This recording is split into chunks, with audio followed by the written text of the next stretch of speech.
অনেকেই আমাকে যখন আমি ফেসবুক লাইভ করেছিলাম সকালে জিজ্ঞেস করেছিলে যে কোথায় গিয়েছি। আমি গিয়েছি জিবিতে।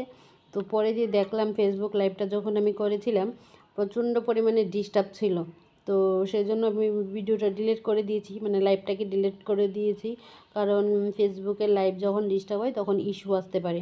কারণ কিছুদিন আগে আমি একটা লাইভ করেছিলাম, এটা অনেক ডিস্টার্ব ছিল, সেজন্য আমার 4 থেকে 5 দিন আর্নিং বন্ধ করে দিয়েছিল ওরা, মানে ইস্যু এসেছিলো। তো আজকে ভগবানের কৃপা সেই ইস্যুটা চলে গেছে। তো চলো কী কারণ আমি জীবিতে গেলাম সেটাই তোমাদের কাছে বলি। আজকে থেকে প্রায় 1 বছর আগে 2023-এর কথা বলছি, জুন না জুলাই জানি ছিল, মাসটা ঠিক মনে নেই, মনে হয় জুলাই হবে। তো জুলাইয়ের 9 তারিখ আমার একটা সার্জারি হয়েছিল। তো তারপর আমি খুবই ভালো ছিলাম, সুস্থ ছিলাম। তো কিছুদিন ধরে দেখছি যেখানে আমার সার্জারি হয়েছে সেই জায়গাটা একটুখানি ব্যথা হচ্ছিল।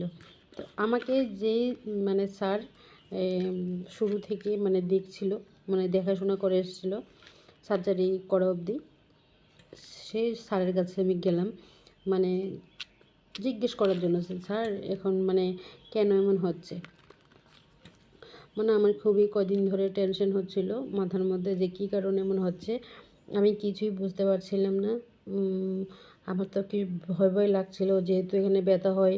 আমার মানে একটা ভয় কাজ করছিল, নাকি এখানে ইনফেকশন হয়ে গেছে, ইনফেকশন থেকে নাকি ক্যান্সার হয়ে গেছে, কিছু একটা মানে মানে অনেক ধরনের চিন্তা ভাবনা মাথায় ঘুরঘুর করছিল।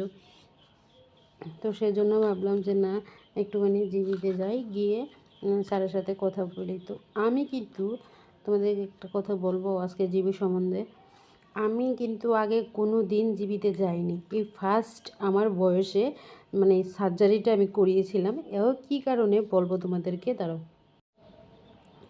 আমি কিন্তু ছোট থেকে বড় হয়েছি, আমি কোনো দিন জিবি বলো, বিএম বলো, সরকারি হসপিটালে আমি কোনো দিন যাইনি।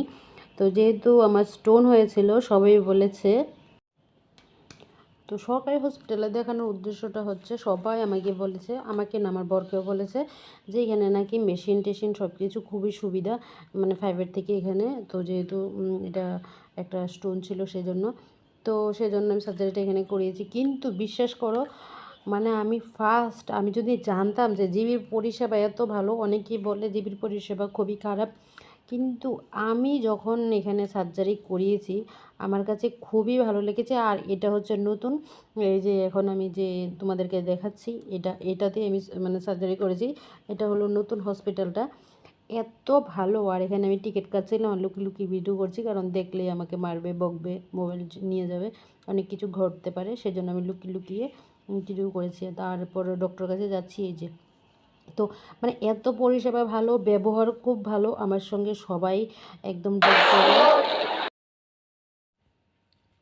মানে আমার না খুবই ভালো লেগেছে। মানে কি বলবো, খুব সুন্দর, চুল টুল বেঁধে দিত, হয়তো টাকা নিত, সকাল বিকাল ওরা টাকা নিত, কিন্তু ওইখানে তো আরও বেশি নিত যেখানে আমি ফেভারিট করিয়েছিলাম। তো যারা জীবিতে কিছু করতে যাও নিশ্চিন্তে করতে পারো, আমার কাছে তো খুবই ভালো লেগেছে। তো ব্যবহার ট্যাবহার সব দিকে খুবই ভালো, পরিষেবা খুব ভালো। আমার কাছে তো জিবির পরিষেবা খুবই ভালো লেগেছে। তো ভিডিওটা আমি আজকে এখানেই শেষ করছি। দেখা হচ্ছে আবার নতুন আরেকটা ভিডিওর সাথে। টাটা, সবাই ভালো থেকো, সুস্থ থেকো।